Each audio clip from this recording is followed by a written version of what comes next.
తాకట్లో ఉన్న మీ బంగారాన్ని విడిపించి ఆ రోజు ఆన్లైన్ రేటుకి కొంటాం. Sharma gold company. నమస్కారం, సుమన్ టీవీకి స్వాగతం. నేను మానస. ఈ రోజు మనతో పాటు ఉన్నారు ప్రముఖ కవయిత్రి, విశ్వ నియమాల ప్రచారకురాలు శ్రీమతి లక్కరాజు నిర్మల గారు. వారితో మాట్లాడదాం. అమ్మ నమస్కారం. నమస్తే. అమ్మ, కృష్ణాష్టమి పండుగ వచ్చేస్తుంది. మరి కృష్ణాష్టమి అంటే అందరికీ ఇష్టమే. కృష్ణుడు అంటే అసలు అందరికీ ఇష్టమైన దైవమే. మరి అలాంటి కృష్ణాష్టమి యొక్క విశిష్టత గురించి, కృష్ణుడు అష్టమిన పుట్టిన దేవుడి అంశగా అసలు పుట్టడం గురించి, ఆ చరిత్ర గురించి మాకు ఆధ్యాత్మికంగా తెలుసుకోవాలని. అబ్బో, నాకు ఇష్టమైన పండుగ అన్నిట్లోకి కృష్ణాష్టమి అంటే చాలా ఇష్టం. కృష్ణాష్టమి తర్వాత వినాయక చవితి, కానీ కృష్ణాష్టమి అంటే సూపర్ సూపర్ సూపర్. చాలా ఏళ్ల నుంచి మా చిన్నప్పుడు కూడా మా అమ్మ పాడుతూ కృష్ణుడి పాటలు పాడుతూ ఉయ్యాలలో పడము, కృష్ణాష్టమి చేయడము. అంటే కృష్ణాష్టమి అంటే మీరు మామూలుగా చెయ్యం, మేము ఉయ్యాల్లో వేస్తాం కృష్ణుడిని. వేసి 9 రకాలైన పులిహోరలు స్వీట్లు చేస్తాం. 9 రకాలు అంటే పులిహోర లాంటివి, దద్దోజనాలు, కేసరి, అన్ని 9 రకాలైన వెరైటీలు కృష్ణుడి. కంపల్సరీ దాంట్లో వెన్న పెడతాం. ముత్తైదులందరినీ సాయంకాలం పిలుస్తాం. మామూలుగా యాక్చువల్గా అయితే రాత్రి 12 గంటలకు అంటారు కదా, కానీ మేము ఈవినింగ్ చేస్తాం ఈ పండుగని మాత్రం. కృష్ణాష్టమి వేడుకను ఈవినింగ్ ముత్తైదులందరినీ పిలిచి, మేము తార్నాకాలో కూడా చెట్టుకు ఉయ్యాలలు కట్టి కృష్ణుణ్ణి వేసి మైకు పెట్టి పాటలు పాడి డ్యాన్సులు వేసి ఉయ్యాలలోపి పెద్ద హంగామాగా చేసుకుంటాం. నేనేమో ఆడవాళ్ళందరమేమో రాధలుగా చిన్న చిన్న పిల్లలను కృష్ణుడి వేషాలు వేస్తాం. కృష్ణుడి వేషాలు వేయించి అందరం ఆ రోజు ఆటలు పాటలు పాడుతూ ఆడుతూ ఎగిరిస్తాం. నాలాంటి అమ్మాయి గాగ్రా వేసుకుందనుకో, ఎంత బాగా నవ్వుతావు నువ్వు. అలా ముద్దు ముద్దుగా పెద్ద పెద్ద వాళ్ళు బాబ్డ్ హెయిర్ ఉండే వాళ్ళకు కృష్ణుడు డ్రెస్ వేసి ఒక నెమిలి పింఛం వేసి వాళ్ళకి నడుముకు ఒక చున్నీ కట్టేసి కృష్ణుడు వేస్తాం. చిన్న చిన్న పిల్లలందరినీ కృష్ణుడు వేసాం. అమ్మాయిలందరినీ ఏమో గోపికల వేషం అట్లా వేసి ఆడవాళ్ళందరం ఎంత ఏజ్ ఉన్నా పర్వాలేదు, కంపల్సరీ ఆ రోజు ఏదో ఒక ఫ్యాన్సీ డ్రెస్తో రావాలి. అంటే ఆ కృష్ణుడి వేషంతో అన్నా రావాలి, లేదంటే అన్యుల వేషంతో అన్నా రావాలి. అలా మా దగ్గర ఆ ఇంట్లో అందరం కలిసి ఆరాటంగా 9 గంటల వరకు చేసుకొని తెచ్చిన పులిహోరలన్నీ తినేస్తాం. అప్పుడు మేము పాడుకునే ఒక మంచి పాట ఉంది. కృష్ణాష్టమి అలా ఎన్నో ఏళ్ళుగా నేను చేస్తూ వెళ్తున్నాను నాన్న. సేమ్ నేను ఎందుకు చేశానో, నాకు ఎందుకు ఇష్టమో నాకు తెలియదు. కృష్ణుడు అంటే చాలా ఇష్టం. కాలనీలో పిల్లలందరికీ చాలా త్యాగరాజ గాన సభలో పోటీలు పెట్టేవాళ్ళం. కృష్ణాష్టమి రోజు పోటీలు పెట్టి వాళ్ళందరికీ ప్రైజులు ఇచ్చేవాళ్ళం. అలాగే ఏండ్ల నుంచి చేయడం అలవాటు. ఇంత ఇదిగా చేస్తున్నాను కృష్ణుడిని అనుకుంటే, అదే కృష్ణుడి నక్షత్రంలో కృష్ణుడు పుట్టినరోజే నాకు మనమడు పుట్టాడు, బంగారు తల్లి. నిజంగా మనం ఏది విశ్వంలో చేసినా అది మనం తప్పనిసరిగా ఆ ఫలితాన్ని మాత్రం మనం రిసీవ్ చేసుకుంటాం.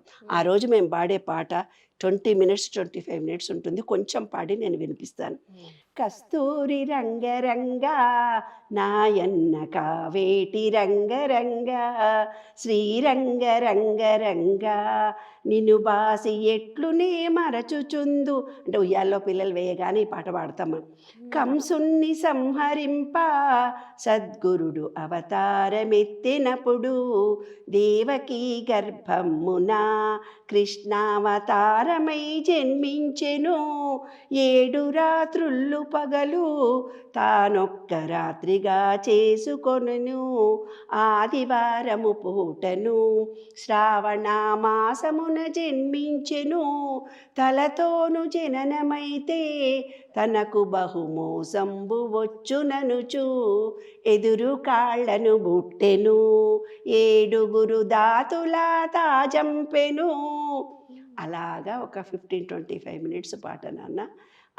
మనము ఎదురు కాళ్ళను బుట్టెను, 7 దాతులను తాజంపెను. అట్లా పిల్ల అడ్డం తిరిగింది అంటారు కదా, కృష్ణ జన్మ అంటారనమాట వాటిని. అంటే పూర్వీకులు జననంలో ఇలాంటివి కూడా కలిగినప్పుడు ఎలాంటి శ్రద్ధ తీసుకోవాలని నేర్పినటువంటి అర్థం ఉన్నటువంటి పాటలు నాన్న, పాటల అంతరార్థము.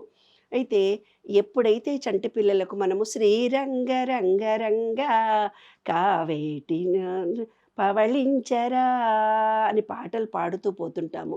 ఈ వైబ్రేషన్ ఏదైతే పిల్లలకు వెళుతుందో ఆ పిల్లలు చక్కగా నిద్రపోతారు.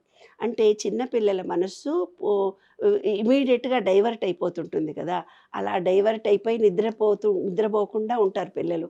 ఒకే రీతిగా ఇలాంటి పాటలు పాడడం మూలంగా చంటి పిల్లలకు మంచిగా మత్తుగా నిద్ర వచ్చేసి చక్కగా నిద్రపోతారనమాట. అందుకనే పూర్వీకులు ఉయ్యాల్లో వేసి లాలిపాటలు జోలపాటలు పాడేవాళ్ళు. అలాగే కృష్ణుణ్ణి గనక దొగ్గాడే కృష్ణుణ్ణి ఉయ్యాల్లో పెట్టి ఈ కృష్ణాష్టమి నాడు గనక మీరు ఉయ్యాల లూపినట్టయితే పిల్లలు కాని వాళ్లకు పిల్లలు పుడతారే తల్లి, దానిలో రహస్యం కూడా ఉంది. ఏ రోజైతే మీరు కృష్ణుణ్ణి తన కొడుకుగా భావించి ఆ ముద్దు కృష్ణుణ్ణి ఉయ్యాల్లో వేసి ఆ ఉయ్యాల్లో ఊపి ప్రసాదం పెట్టి భక్తితో అతన్ని సేవించినట్టయితే కనుక కృష్ణుడు మీ ఇంట్లో పుడతాడు అనేది శాస్త్రం నాన్న. తప్పనిసరిగా పిల్లలు పుట్టని వాళ్ళు, పిల్లలు లేరు అని బాధపడేవాళ్ళు ఈ రోజున ఉయ్యాల లూపితే కనుక తప్పనిసరిగా వాళ్లకు పిల్లలు పుడతారు. కృష్ణుణ్ణి మనసారా ప్రేమించారు. కృష్ణుడు అంటే ఈ విశ్వంలో ఉండే పాజిటివ్ ఎనర్జీ. కాబట్టి కృష్ణుణ్ణి ప్రేమతో కోరుకుంటే మీ ఇంట్లో దొగ్గాడే కృష్ణుడు వస్తాడు అనేది అర్థం అన్నమాట. అలా నేను పిల్లలు పుట్టని వాళ్ళు చాలామంది మా దగ్గరకు వచ్చి బాధలు చెప్పుకుంటే ఉయ్యాల కృష్ణుడు ఇచ్చి పూజ చేసుకోండి అమ్మా అని ఇస్తుంటానరా. మా అమ్మాయి కూడా లేటుగా పిల్లలు పుట్టినప్పుడు కూడా మా అమ్మాయి కూడా యూస్ కూడా పంపించి నాన్న ఉయ్యాల లోపవే అని కూడా నేను చెప్పడం జరిగింది. అట్లా పిల్లలందరికీ, పిల్లలు కాని వాళ్ళకి కృష్ణాష్టమి అనేది చాలా అద్భుతమైనది. ఆ రోజు ఒక విశేషమైనటువంటి ఉంది, శొంఠి చక్కెర కంపల్సరీ ఇచ్చి తినమంటారు ఆ రోజు. ఎందుకు అంటే అది వింటర్, అది వర్షాకాలం. అది వర్షాకాలంలో తడిసి వస్తాము. శొంఠి చక్కెర తిన్నప్పుడు బాడీలో మనకు కావలసినటువంటి వేడి పుడుతుంది, అంటే మన మణిపూరక చక్రం యాక్టివేట్ అవుతుంది. ఖచ్చితంగా ఆ రోజు శొంఠి పొడిలో చక్కెర కలుపుకొని ప్రతి వాళ్ళు తినాలి. ఇది శాస్త్రం. మిగతా స్వీట్లు హాట్లో మీ ఇష్టం, అది మీ చాయిస్, కానీ ఇది మాత్రం కంపల్సరీ. అదే కృష్ణాష్టమి విశేషత. ప్రతిసారి కూడా ఇప్పుడు 2 రోజులు 15, 16 అంటున్నారు, 2 రోజులు. అంటే 15th చేసుకోవాలా, 16th చేసుకోవాలా, అసలు ఏ రోజు చేసుకోవాలి? లేదు నాన్న, హరే రామ హరే కృష్ణ వాళ్ళు ఇంకొక రోజు చేస్తారు. వాళ్ళకి ఏంటంటే శ్రీ వైష్ణవ సాంప్రదాయము వేరే రోజు వస్తుంది. వాళ్లకు రాత్రి 12 గంటల లోపల వచ్చే నక్షత్రాన్నే వాళ్ళ కృష్ణుడు పుట్టిన రోజు అంటారు. మామూలు మిగతా వాళ్ళందరూ అష్టమి రోజు మాత్రమే చేస్తారు. అష్టమి రోజు నక్షత్రం వచ్చిన రోజు చేసేది శ్రీ వైష్ణవ సాంప్రదాయం. అందుకే హరే రామ హరే కృష్ణ వాళ్ళు ఏం చేస్తారు, ఈ విశ్వం మొత్తము భగవద్గీతని వాళ్ళకు మెయిన్. కృష్ణుడు అనేవాడే దైవము, ఒకే ఏక దైవము, అతనే సర్వము అని అనుకుంటారు కదా. అలా అనుకున్నప్పుడు వాళ్ళకి ఇది పెద్ద పండుగ. అయితే ఇది చాలా ముఖ్యమైన పండుగ. ఆ కృష్ణాష్టమి వేడుకలు హరే రామ హరే కృష్ణ వాళ్ళు ఏం అడ్వర్టైజ్ చేస్తున్నారు నాన్న, రోజు ఆ పాటలు అవి వింటున్నా కొద్దీ మధురం మధురం అత్యంత మధురం. ఆ పాట వింటుంటే మనం మధురంగా ఉయ్యాలను వేస్తుంటాం కదా. అంత గొప్ప కృష్ణుడి తత్వం అనేది చాలా ప్రేమతత్వంలో కృష్ణుడి తత్వం.